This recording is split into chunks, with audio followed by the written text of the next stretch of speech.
Welcome back student to your favourite YouTube channel Anki academy. मैं कृष्णा चौधरी।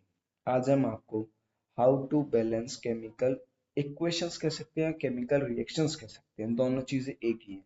हम लिखते ऐसे हैं कि इक्वेशंस को, बट हाँ चीजें क्या होती हैं, रिएक्शंस होती हैं। रिएक्शंस को हम बैलेंस करना सीखने वाले हैं। सबसे पहले आज हम बात करेंगे कि आती कहाँ है, शुरुआत कहाँ से होती है और खत्म कहाँ तक होती है। हम बात यहीं तक ही करते हैं। सबसे पहले हम ये चीज देखते हैं कि हमारी 9th से रिएक्शन स्टार्ट हो जाती है, बट हमें बैलेंस करना नहीं सिखाते। एटॉमिक मास, यही सारी चीजें वहाँ चलती रहती है। फिर उसके बाद हमारे पास आती है 10th, और 10th का पहला ही चैप्टर है जिसमें ये टॉपिक आ जाता है how to balance chemical reactions. इसके अंदर एक क्वेश्चन आता है। क्वेश्चन तो यार जितने भी केमिस्ट्री है ना, सब इससे रिलेटेड होते हैं। ये एकदम बेसिक है। अगर आप कह सकते हो कि हाँ, अगर कोई बंदा केमिस्ट्री करना तो सबसे पहले यही सिखाता है कि बैलेंस कैसे करते हैं। तो इस वीडियो में आपको, अगर ये वीडियो आप पूरी देख लेते हैं तो आपके सारे कॉन्सेप्ट एकदम क्लियर हो जाएंगे कि कैसे करते हैं, कैसे नहीं करते, सारी चीजें। फिर उसके बाद अगर आप 11th में जाते हो और पीसीएम या पीसीबी में से कोई भी सिलेक्ट करते हो, तो टीचर सोच लेता है कि हाँ, अगर ये 10th से आया तो इसे ये सारी चीजें आती होंगी। ये आपका साथ ग्रेजुएशन तक करता है। अगर बीटेक आप चूज करते हो तो फिर वो निकल जाता है कि हाँ, बीटेक में ये केमिस्ट्री नहीं पूछी जाएगी। अगर आप लेते हैं बीएससी करने के बारे में सोचते हैं तो ये आता है। अब हम बात कर लेते हैं कि कौन से कंपटीशन में हमें देखने के लिए मिल जाता है। तो ये जितने भी जिनमें केमिस्ट्री अगर पूछी जा रही है, अगर जिस एग्जाम में केमिस्ट्री पूछी जा रही है तो उसके अंदर ये आएगा। और केमिस्ट्री किसके अंदर, जो फ्रिक्वेंटली जो बंदा करता है ना कि हाँ सर मैंने पीसीएम ली थी, मुझे एनडीए के लिए जाना है, या एनडीए वाले स्टूडेंट्स भी से देख सकते हैं कि हाँ भाई, तुम्हारे 4 नंबर का एक क्वेश्चन इस वीडियो से पूरा हो जाएगा, मतलब 4 नंबर तुम्हारे पक्की। तुम ये सोच सकते हो कि ऐसे अगर मैं 7-8 वीडियो बना दूं तो तुम्हारे 40 से 50 नंबर पूरे हो गए भाई। जीएटी तुम आसानी से कर पाओगे। तुम्हारा जीएटी होता है, अगर तुम्हें अच्छा खासा स्कोर लाना है तो तुम्हारा टारगेट होता है 350 से 400 के बीच में। अगर 40 नंबर अगर ऐसी 10-10 मिनट की वीडियो से आ रहे हैं, भाई बहुत बड़ी बात होती है। इससे पहले मैंने नल पॉइंट भी करवाया था। कभी कभी उसका क्वेश्चन आ जाता है एनडीए में, अगर एनडीए वाले थोड़ा सा टफ बताते हैं तो वो क्वेश्चन दे देते हैं। आपको वो वीडियो देखनी चाहिए। उसकी मैं डिस्क्रिप्शन में उसकी लिंक डाल दूंगा, या फिर अंकी एकेडमी पे जाके आप उसे देख सकते हैं। चलिए अब हम शुरुआत करते हैं इस कॉन्सेप्ट के बारे में। ठीक है, अब सबसे पहले हमें सीखना क्या है। ये लिख नहीं रहा कि बैलेंस केमिकल रिएक्शंस, ये सबसे पहले फॉलो कैसे करता है। हमें सबसे पहले वो वाली बात अगर आती है ना, तो फिर हमारे लिए इतना टफ नहीं होता इस टॉपिक को पढ़ना। ठीक है जी, तो ये सबसे पहले किसे फॉलो करता है, ये फॉलो करता है हमारा लॉ। ये कौन से लॉ को फॉलो करता है, कंजर्वेशन ऑफ मास, ये से फॉलो करता है। अगर सर इतनी बातें अगर आपको समझ में आ गई है ना, तो आप एकदम, सर ये कहता क्या है, सबसे पहले आप ये समझिए। ये क्या कहता है कि mass can neither be created nor be destroyed. ठीक है जी, ये यही कहता है। It always transfer from one form to another form. क्या कहता है जी, कि कभी भी मास ना क्रिएट होता और ना ही खत्म होता, बस ये एक से दूसरे फॉर्म में ट्रांसफर होता रहता है। जी ये कह देता, और उसके बाद ये और कुछ नहीं कहता। हमारा कंजर्वेशन ऑफ मास खत्म। अब सर, अब हम आपको एक, सबसे पहले मैं एक ऐसी रिएक्शन दिखाता हूँ जो एक बैलेंस्ड है। उसके बाद अगर आप फिर उसके आगे समझते जाओगे कि हाँ कैसे करते हैं कैसे नहीं करते। तो सबसे पहले हम ले रहे हैं कार्बन प्लस ऑक्सीजन, जो एकदम बेसिक रिएक्शन है। मैं टफ से शुरुआत कर सकता था कि इस वीडियो को हाँ टफ बनाने के लिए, बट मैं एकदम बेसिक से चल रहा हूँ तो आराम आराम से सारी चीजें लेके चलेंगे। तो ये हमारा क्या बना देता है, CO2 बना देता है। अब सर जो पहली बार कर रहे हैं तो वो सबसे पहले क्या करें, वो सबसे पहले एक चार्ट बना। चार्ट बनाने के बाद अब सबसे पहले एक और चीज समझ लीजिए।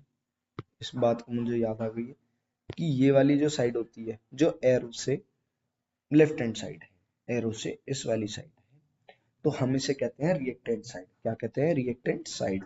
मैं इसे आर लिख रहा हूँ तो समझ जाइए, इसे कहते हैं हम रिएक्टेंट।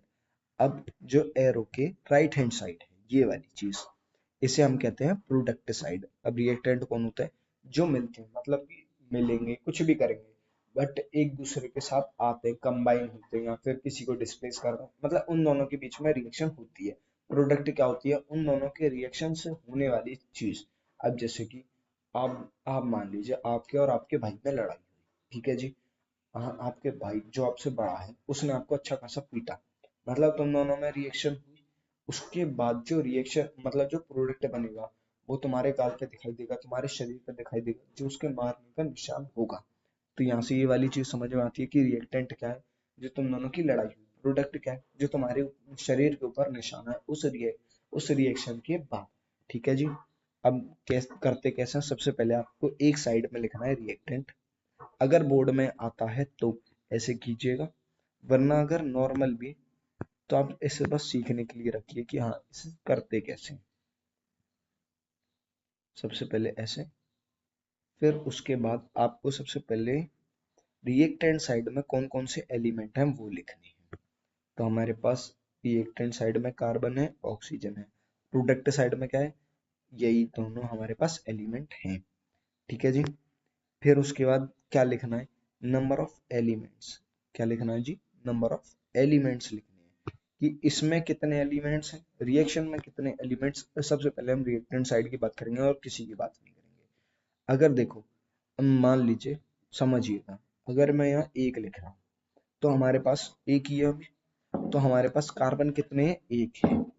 अगर मैं लिख रहा हूँ दो लिख दूं मैं, अगर मैं एक की जगह क्या लिख दूं, दो लिख दूं, एक की जगह मैं क्या लिख दूं, दो लिख दूं, तो फिर हमारे पास कार्बन कितने हो गए, दो हो गए जी। ठीक है जी, ऐसे लिखते हैं। अब फिर ऑक्सीजन में ये बात समझिए कि ऑक्सीजन में अगर नीचे यही वाली वैल्यू आ जाए, O प्लस O O2 बना देता है, तो इस वाली चीज से हमारे ये पता चला कि ऑक्सीजन हमारे पास दो है। तो हम ये वाली चीज यहाँ लिख देंगे। हमारे पास कार्बन कितना है, एक है। हमारे पास कार्बन कितना है, एक है। ऑक्सीजन कितने हैं, दो है। ठीक है जी। कार्बन हमारे पास एक, ऑक्सीजन हमारे पास दो। अब प्रोडक्ट वाली साइड में आइए, कार्बन यहाँ एक है और ऑक्सीजन यहाँ दो है। ठीक है जी, कार्बन एक, ऑक्सीजन दो। अब ये कंपेयर कीजिए कि रिएक्टेंट साइड का मास वो प्रोडक्ट साइड के इक्वल होना चाहिए। यही कंजर्वेशन ऑफ मास कहता है, यही कहता है जी। तो मैंने आपको मेन चीज समझा दी है। अब देखिए, कार्बन लेफ्ट मतलब रिएक्टेंट साइड कितना है, एक है। प्रोडक्ट साइड कितना, वो भी एक है। ऑक्सीजन रिएक्टेंट साइड कितना है, दो है। प्रोडक्ट साइड कितना, वो भी दो है। तो ये हमारे पास क्या है, बैलेंस्ड केमिकल रिएक्शन है। अब हमें यहाँ कुछ और चेंज नहीं करना। फिर आप यहाँ के क्या लिख दोगे, क्वेश्चन ऐसे बी दिखाई जाते हैं कि जहाँ तो हमें बैलेंस्ड दे रखी होती है, फिर कहता है ये बैलेंस्ड है या नहीं है, हाँ या ना में, तो वो वाली चीज आप कर देना। ठीक है जी। तो आप यहाँ लिख देंगे बैलेंस्ड। यहाँ बैलेंस्ड लिखने के बाद हम आगे बढ़ते हैं जी। अब देखिए,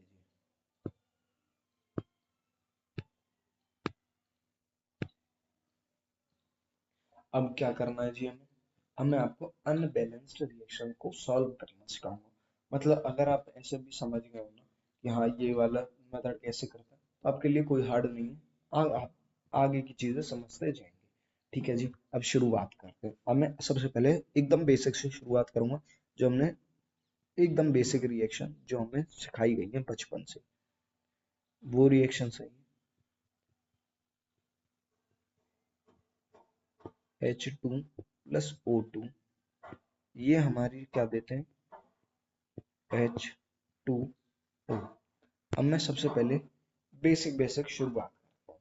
अब मैं वो टेबल नहीं बनाऊंगा, टेबल आप खुद बनाइए, खुद सॉल्व कीजिए, क्योंकि मैंने एकदम बेसिक से सिखाया है आपको। मैं आपको एकदम ओरली सिखाते जाऊंगा कि ओरली कैसे करते हैं। सबसे पहले आप ये समझिए कि हमारे पास हाइड्रोजन के यहाँ कितने एलिमेंट हैं, दो एलिमेंट है। इस साइड हमारे पास दो एलिमेंट है। ऑक्सीजन के हमारे यहाँ कितने एलिमेंट हैं, दो एलिमेंट हैं। यहाँ कितने एलिमेंट है, एक एलिमेंट है। मतलब कि है तो ये अनबैलेंस्ड। अब सर अब ये हमें बैलेंस्ड करना है। तो सबसे पहले हम क्या करते हैं, शुरुआत कहाँ से करते हैं कि मैं इस पूरे का मल्टीप्लाई अगर दो से करता हूँ, ठीक है जी, मैं कितने से कर दिया, दो से कर दिया। अब रिएक्शन कैसे होगी, ये होता है hit and trial method. Hit and trial method सबसे बेस्ट है, 2 मिनट में इंसान सीख जाता है। अब ये हो गए, H4 हो गया, O2 हो गया, मतलब O तो अब बैलेंस्ड हो गया। अब यहाँ समझते जाइएगा, हम पीछे शीट बी बना दूंगा, दिक्कत मत लीजिए, अभी कुछ बच्चे नहीं समझे होंगे, कुछ समझ भी रहे होंगे। आप बस मेरी बातों को गौर से सुनिए। अब सबसे पहले आप ये चीज देखिए, अब यहाँ से मल्टीप्लाई करना सीखिए। 2 into O मतलब इसे ऑक्सीजन को 1 मान लीजिए, तो 2 1 जा 2, ऑक्सीजन यहाँ 2, मतलब बैलेंस्ड हो गए ये दोनों। अब हाइड्रोजन देखिए, 2 2 जा 4 हो गए, अब यहाँ तो 2 है, अगर मैं यहाँ 2 लगा दूं, यहाँ मैंने 2 लगा दिया, तो 2 2 जा 4 और 2 2 जा 4, अब ये बैलेंस्ड है जी। अब मैं आपको टेबल के थ्रू समझाऊंगा कि मैंने कैसे किया और मैंने कैसे नहीं किया, ठीक है जी। सबसे पहले मैं लिखूंगा रिएक्टेंट साइड और एक जगह लिखूंगा प्रोडक्ट साइड।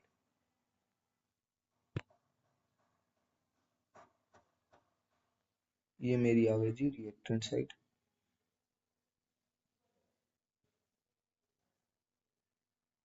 यहाँ मैं R डाला हूँ, यहाँ मैं प्रोडक्ट, मतलब प्रोडक्ट वाली साइड है, ठीक है जी। फिर उसके बाद हम बीच में एक अंडरलाइन दे देते हैं कि हाँ सर ये हमने पार्टीशन कर दिया, जैसे इंडिया और पाकिस्तान का किया गया था, ऐसे ही मैंने इन दोनों को कर दिया, ठीक है जी। अब शुरुआत करते हैं। अभी हमारे पास एलिमेंट कौन कौन से थे, हमारे पास एक था हाइड्रोजन, एक था हमारे पास ऑक्सीजन, एक था राजा, एक थी रानी, दोनों मर गए, हो गई खत्म कहानी, ठीक है जी। अब हमारे पास आगे देखिए, ये है, अब यहाँ हमारे पास हाइड्रोजन कितने एलिमेंट हैं, इस वाली चीज को भूल जाइए। अभी ये जो 2 मैंने लिखा था, मान लीजिए ये वाली चीज नहीं है, ठीक है, इन्हें भूल जाइए, मैं रब कर देता हूँ। जो समझ गए वो अब आगे क्वेश्चंस जो मैं दूंगा इसके मतलब वीडियो को आगे देख सकते हैं। अब जो नहीं समझे मैं उनकी बात करूंगा, ठीक है जी। अब हाइड्रोजन रिएक्टेंट साइड में कितने हैं, 2 हैं। ऑक्सीजन कितने हैं, 2। हाइड्रोजन यहाँ कितने हैं, यहाँ 2 है, यहाँ 1 है। अब यहाँ देखिए, अब ये है तो अनबैलेंस्ड, सबसे पहले मुझे ये पता करना होता है कि ये बैलेंस्ड है या अनबैलेंस्ड है, ठीक है जी। अब मुझे पता चल गया कि हाँ सर ये तो अनबैलेंस्ड है, अब बताइए आगे कैसे कर सकता हूँ। तो मैं सबसे पहले ऑक्सीजन को 2 से मल्टीप्लाई कर दूं, प्रोडक्ट वाली साइड में, अगर मैं इसे कर दूं 2 से मल्टीप्लाई, ठीक है, तो ये तो बैलेंस्ड हो गया, पर 2 से मल्टीप्लाई हम आगे की तरफ कर सकते हैं। देखो एक चीज और सिखाई जाती है, ठीक है, समझिएगा इस वाली चीज को, कि कभी भी आप ऐसे नहीं कर सकते जैसे ये हमारा ऑक्सीजन लिखा हुआ है वैसे।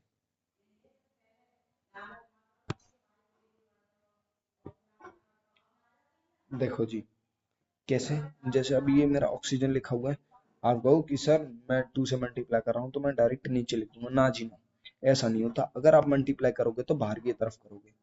अगर मैं यहाँ 2 लिख देता हूँ, अब हमारा तभी तो बैलेंस्ड हुआ, मैंने यहाँ 2 से मल्टीप्लाई करा है, ठीक है जी।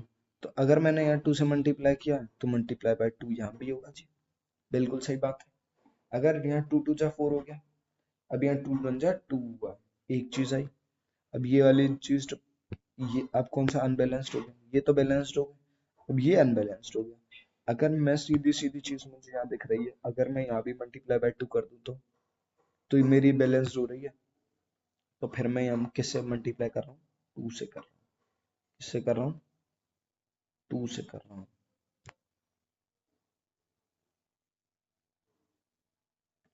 यह मैंने बना दिया 2, अब ये हमारी हो गई बैलेंस्ड,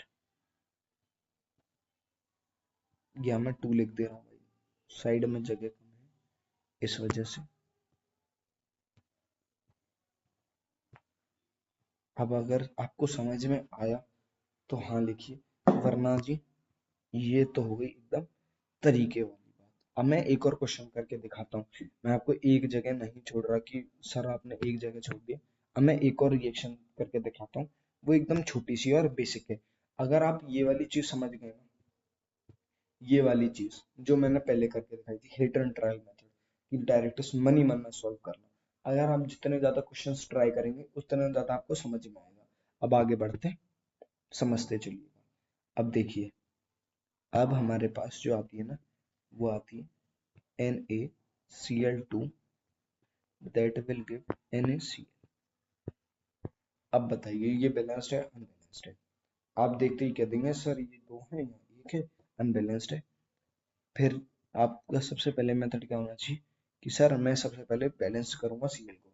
मैंने 2 से मल्टीप्लाई किया, अब यहाँ हो गया 2Na 2Cl2। ठीक है, मतलब 2Cl हो गए, सीधी चीज है, कुछ नहीं हुआ। ठीक है, फिर उसके बाद आप इस साइड आ जाइए। अगर मैं Na की तरफ भी 2 कर दूं, Na की तरफ में अगर 2 से मल्टीप्लाई कर दूं तो हो गई ना बैलेंस्ड ये भी। 2Na 2Na 2Cl 2Cl। कैसे जी? देखिए 2Na हो गया, यहाँ भी 2Na हो गया, 2Cl2 2Cl2 हो रही है बैलेंस्ड। जी हाँ, अपनी एक्सरसाइज मतलब 2 ही क्वेश्चन करवाने थे जो एकदम बेसिक में है। अब मैं आपको एक होमवर्क देता हूँ, अगर आप इस क्वेश्चन को ट्राई कर पाए तो कमेंट बॉक्स में आंसर पिन कर दीजिएगा, वरना जी लिख दीजिएगा कि सर हमसे नहीं हुआ। फिर मैं एक वीडियो बनाऊंगा जिसमें और अच्छी तरीके से बताऊंगा और ज्यादा एकदम बेसिक से करके दिखाऊंगा जी। ठीक है जी, अगर आपको यहाँ तक वीडियो पसंद आई हो तो लाइक करें, सब्सक्राइब करें चैनल।